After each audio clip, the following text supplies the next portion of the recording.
साल लाखों श्रद्धालु केदारनाथ पहुंच रहे हैं, करोड़ों का रेवेन्यू आ रहा है।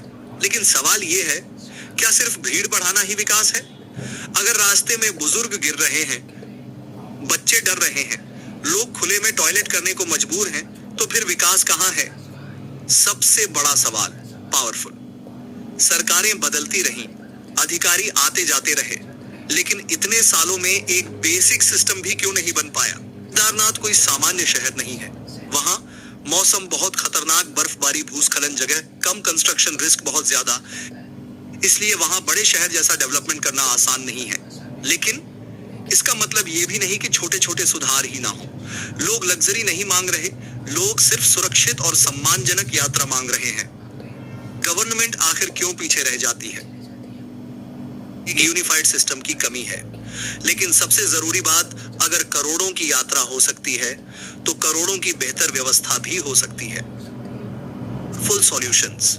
सरकार के लिए केदारनाथ स्मार्ट यात्रा मिशन। सरकार एक परमानेंट मिशन बना सकती है। इसमें crowd control team, cleanliness force, animal route team, emergency team, digital monitoring, सब एक सिस्टम में काम करें। पिलग्रिम टैक्स का सही उपयोग, अगर यात्रा से पैसा आ रहा है तो हर यात्री से छोटा इको फी और उसी पैसे से। Toilets, garbage system, medical help, route safety, local लोगों को रोजगार देकर सफाई, स्थानीय युवाओं को सफाई कर्मचारी, क्राउड हेल्पर, इको वॉलंटियर बनाया जाए। रोजगार भी मिलेगा और व्यवस्था भी सुधरेगी। सबसे इमोशनल और स्ट्रॉन्ग पार्ट, केदारनाथ सिर्फ कमाई का जरिया नहीं है, करोड़ों लोगों की आस्था है। अगर लोग भगवान के घर तक पहुंचने में डर महसूस करने लगे, तो ये सिर्फ व्यवस्था की नहीं, इंसानियत की भी हार है। सरकार को भी जागना होगा और यात्रियों को भी बदलना होगा, क्योंकि केदारनाथ को बचाने की जिम्मेदारी सिर्फ सिस्टम की नहीं, वहां जाने वाले हर इंसान की है। भगवान का रास्ता डर का नहीं, शांति और विश्वास का होना चाहिए। केदारनाथ यात्रा में श्रद्धालु रो रहे हैं, आखिर कब बदलेगी ये व्यवस्था? भगवान के रास्ते में इतना दर्द क्यों? केदारनाथ का सबसे बड़ा सच, केदारनाथ में घोड़े खच्चरों की भीड़ से लोग गिर रहे हैं। समाधान क्या है? केदारनाथ यात्रा बचानी है तो ये बदलाव जरूरी है। आस्था के नाम पर तकलीफ क्यों? केदारनाथ के लिए बड़ा समाधान। ये सिर्फ एक यात्रा नहीं, करोड़ों लोगों की जिंदगी का सपना है। कोई अपनी मां को लेकर आता है, कोई अपने बूढ़े पिता को, तो कोई सिर्फ भोलेनाथ के सामने रो लेने। लेकिन आज केदारनाथ का रास्ता भक्ति से ज्यादा संघर्ष बनता जा रहा है। कहीं घोड़े की टक्कर से लोग गिर रहे हैं, कहीं बुजुर्ग ऑक्सीजन के लिए तड़प रहे हैं, कहीं बच्चे भीड़ में दब रहे हैं। और सबसे दुख की बात, जहां लोग मोक्ष मांगने आते हैं, वहीं पहाड़ और नदियां गंदगी से रो रही हैं। लेकिन क्या इसका कोई समाधान नहीं है?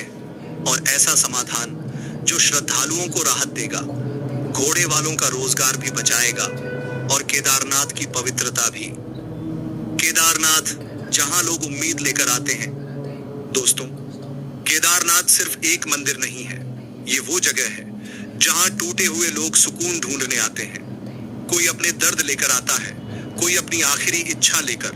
लेकिन आज जैसे जैसे भीड़ बढ़ रही है, वैसे वैसे मुश्किलें भी बढ़ती जा रही हैं। 22 किलोमीटर का रास्ता, एक तरफ पैदल श्रद्धालु, दूसरी तरफ घोड़े खच्चर, बीच में कीचड़, ऊपर से बारिश, और इसी अफरा तफरी में कई लोग गिर जाते हैं। सबसे ज्यादा दर्द किसे होता है?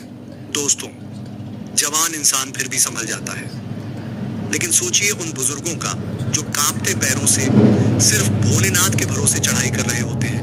पीछे से अचानक घोड़ा आता है, धक्का लगता है और इंसान सीधे पत्थरों पर गिर जाता है। उस वक्त दर्द सिर्फ शरीर को नहीं, आस्था को भी लगता है। क्या घोड़े खच्चर वाले गलत हैं? नहीं, पूरा सच ये भी नहीं है। जो घोड़े चला रहे हैं, उनकी भी मजबूरी है। पहाड़ों में नौकरी नहीं, कमाई के मौके बहुत कम। कई परिवार सिर्फ यात्रा के 5 से 6 महीने पर जीते हैं। अगर घोड़े बंद कर दिए जाएं, तो हजारों परिवार भूखे हो जाएंगे। इसलिए समाधान ऐसा होना चाहिए जिसमें इंसानियत भी हो और व्यवस्था भी। दोस्तों, अगर सच में यात्रा सुधारनी है, तो सबसे जरूरी काम यह होना चाहिए, पैदल यात्रियों और घोड़े खच्चरों के लिए अलग रास्ते, आज सबसे ज्यादा हादसे इसलिए हो रहे हैं क्योंकि दोनों एक ही रास्ते पर चल रहे हैं। गवर्नमेंट क्या कर सकती है? सिर्फ पैदल यात्रियों के लिए चौड़ा रास्ता, रेलिंग बैठने की जगह मेडिकल पॉइंट्स, सिर्फ घोड़े खच्चरों के लिए अलग track controlled entry, animal rest zone. इससे टक्कर कम होगी, भीड़ बढ़ जाएगी, बुजुर्ग सुरक्षित रहेंगे। स्मार्ट यात्रा सिस्टम, मॉडर्न सॉल्यूशन। दोस्तों, आज लाखों लोग एक ही दिन पहुंच जाते हैं तो सिस्टम टूट जाता है। इसका सॉल्यूशन डेली यात्रा लिमिट, जैसे बड़े देशों में टूरिस्ट लिमिट होती है, वैसे ही एक दिन में limited entry, online time slot. फायदा कम भीड़, कम भगदड़ यात्रा, शांतिपूर्ण। गंदगी का सबसे बड़ा समाधान। सबसे दर्दनाक चीज क्या है? जहां लोग हर हर महादेव बोलते हैं, वहीं प्लास्टिक फेंक रहे हैं, नदी किनारे टॉयलेट कर रहे हैं। दोस्तों, ये सिर्फ गंदगी नहीं, पवित्रता का अपमान है। प्रैक्टिकल सॉल्यूशन, हर 2 किलोमीटर पर smart bio toilet, portable toilet, solar light water facility, garbage collection, ropeway, ऊपर से नीचे कचरा लाने के लिए मिनी रोपवे सिस्टम। इससे रास्ते में कचरा नहीं जमेगा, सफाई आसान होगी। कैरी बैक रूल, जो प्लास्टिक ऊपर ले जाओ उसे वापस नीचे लाना जरूरी। नेपाल और कई देशों में यह सिस्टम काम करता है। एनिमल सेफ्टी भी जरूरी। घोड़े खच्चर भी थकते हैं, उन पर जरूरत से ज्यादा वजन डाला जाता है। Solution, wait limit, machine health certificate, GPS tracking, limited trips per day, और जो नियम तोड़े उसका permit cancel. Emergency safety system, oxygen की कमी, ये सब बहुत बड़ा खतरा है। गवर्नमेंट क्या कर सकती है? हर 3 किलोमीटर पर इमरजेंसी शेल्टर, ऑक्सीजन, डॉक्टर, गर्म पानी, rest bed, live crowd monitoring drone, plus CCTV monitoring. जहां ज्यादा भीड़ हो वहीं एंट्री रोक दी जाए। सबसे जरूरी बदलाव दोस्तों, सिर्फ सरकार नहीं, हम यात्रियों को भी बदलना होगा। अगर हम प्लास्टिक फेंकेंगे, धक्का देंगे, नियम तोड़ेंगे तो कोई सिस्टम काम नहीं करेगा।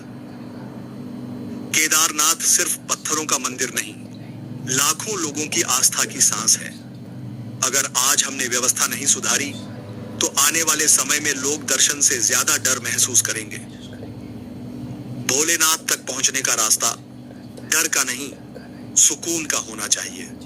अगर आप चाहते हैं कि केदारनाथ यात्रा सुरक्षित, साफ और व्यवस्थित बने तो इस वीडियो को शेयर जरूर करें, क्योंकि आवाज उठाना शिकायत नहीं, जिम्मेदारी है। आपको क्या लगता है, क्या छोटे छोटे बदलाव से केदारनाथ में अच्छे सुधार आ सकते हैं? टॉयलेट की समस्या जो सबसे बड़ी समस्या, लोग नदी के किनारे जो है टॉयलेट कर रहे हैं। एक वीडियो वायरल हुआ था, सारे लोग जो है नदी किनारे बैठे थे और वही नदी केदारनाथ से होकर गंगा मामी उधर बह के आती है और लोग उसी से चढ़ावा जल चढ़ाते हैं, बहुत कुछ होता है। तो ये सिस्टम को चेंज करना होगा और जुर्माना लगाना होगा जो ये नियम तोड़ता है। और घोड़े खच्चरों के लिए अलग रास्ता होना चाहिए, या घोड़े खच्चरों को रात में अलाउ करें, दिन में ओनली पैदल यात्रा, और घोड़े खच्चरों को सिर्फ रात में अलाउ दें कि वो रात में चल सकते हैं, या कोई दूसरा रूट उनके लिए बनाना ही होगा।